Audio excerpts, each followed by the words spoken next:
Budget सत्र है होने वाला है और जिस तरीके की अगर बात करें आईएमएफ की जो रिपोर्ट आई है बहुत ही एक अच्छी सकारात्मक रिपोर्ट आई है, क्या कहते हैं? देखिए, जो 10 साल, अब तो 10वां साल है, जो मोदी जी का एक अर्थशास्त्री ना होते हुए भी अर्थतंत्र की मजबूती पर जो मोदी मैजिक चला है, उसने भारत की स्वाधीनता के बाद स्वतंत्र को भी खड़ा किया है, अपने तंत्र को यानी स्वतंत्र को खड़ा किया है और अर्थतंत्र को मजबूत किया है। आईएमएफ का आज ये कहना कि 6.5% से ऊपर जाएगी भारत की जो आर्थिक समृद्धि है, मैं समझता हूं कि हमारा जो रिजर्व बैंक ऑफ इंडिया का अनुमान है वो है 7.1% से भी आगे। तो भारत का जब तुलना आईएमएफ भी कर रहा है तो कह रहा है कि चीन और अमेरिका 3% से नीचे रहेंगे, ब्रिटेन जो है और नीचे रहेगा। तो आज गर्व महसूस होता है कि भारत विकसित राष्ट्रों को विकास दर में उनको पिछाड़ रहा है। आज भारत एक मजबूत राष्ट्र बना है। ये जो दहाड़ता हुआ शेर आपको दिखाई पड़ा ना, अब ये सोने की चिड़िया नहीं है जिसका पंख उखाड़ के लोग चले जाए। अब भारत में दहाड़ता हुआ शेर है कि अब अर्थतंत्र में भी मजबूत है और अपने रक्षा तंत्र में भी मजबूत है। पड़ोसी अब हिमाकत नहीं करते कि भारत को कमजोर मान के वो उस पर कोई अतिक्रमण करने की कोशिश करें। सर, एक महत्वपूर्ण सवाल, रामलला की प्राण प्रतिष्ठा हुई, पूरा देश खुशी में है, विश्व में, लेकिन मणिशंकर अय्यर की जो बेटी है उन्होंने पहले भी अनशन किया और अब जिस तरीके के बयान आ रहे हैं कि दूषित हो रहा है, हिंदू उग्रवाद जन्म ले रहा है और द्वेष और इसकी मानसिकता से जो बना है उसमें लोग कैसे खुश हो सकते हैं, मुगलों ने मंदिर बनाया, यहाँ तक कह दिया उन्होंने। देखिए, अब जो दूषित मानसिकता कांग्रेस की रही है कि जवाहरलाल नेहरू जी ने भी सोमनाथ मंदिर पे ना बने, वहां राष्ट्रपति ना जाए, मुख्यमंत्री ना जाए, उसके लिए पत्र लिखा था। राजीव गांधी जी नहीं गए राम मंदिर, इंदिरा जी नहीं गई, सोनिया जी और प्रियंका जी और राहुल जी नहीं गए।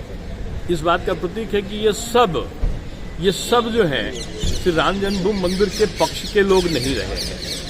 अब कांग्रेस इस प्रकार की जो वक्तव्य दे रही है उसमें आश्चर्य नहीं है। वो अपने सहयोगी जो डीएमके के लोग हैं उनसे वो बयान दिलाते हैं, उदयनिधि से वो साउथ में, और जो समाजवादी पार्टी के राष्ट्रीय महासचिव हैं उनको प्रवक्ता बना के राम मंदिर के और हिंदुत्व के खिलाफ बयान दिलाते हैं उत्तर प्रदेश में, यानी उत्तरी हिंदी भाषी क्षेत्र में। ये कांग्रेस की दोहरी नीति है और मैं समझता हूं कि वो मुगल और अंग्रेज परस्त रहे हैं, उनकी मानसिकता और उनकी जो ये दूषित मानसिकता है वो विग्रह पैदा करती है। राम समन्वय का प्रतीक है, राम एकता का प्रतीक है।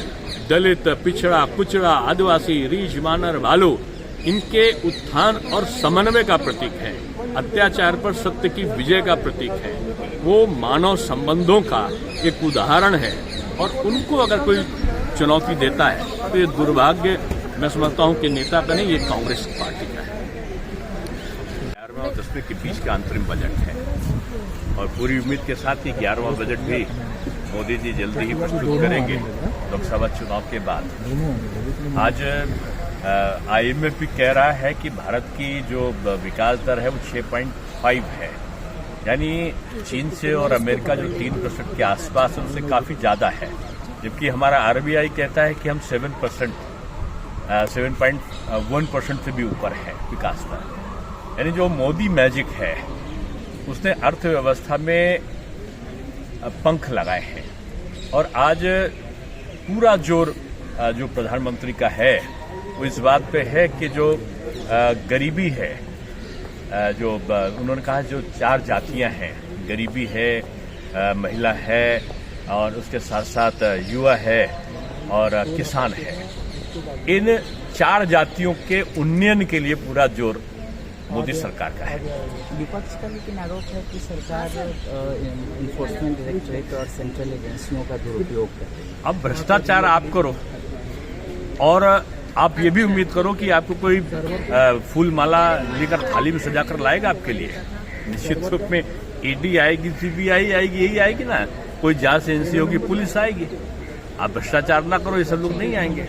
कल ऑन अकाउंट वित्त मंत्री निर्मला सीतारमण पेश करेंगे, इस तरह नहीं। देखिए, एक सफलतम वित्त वित्त मंत्री के रूप में वो रही है और जन उपयोग के लिए, किसानों के, युवाओं के, महिलाओं के उन्नयन के लिए, गरीबी के उन्मूलन के लिए जो भी प्रयत्न है मोदी सरकार कर रही है और निर्मला सीतारमण जी तो बड़ा अच्छा इसमें काम कर रही है।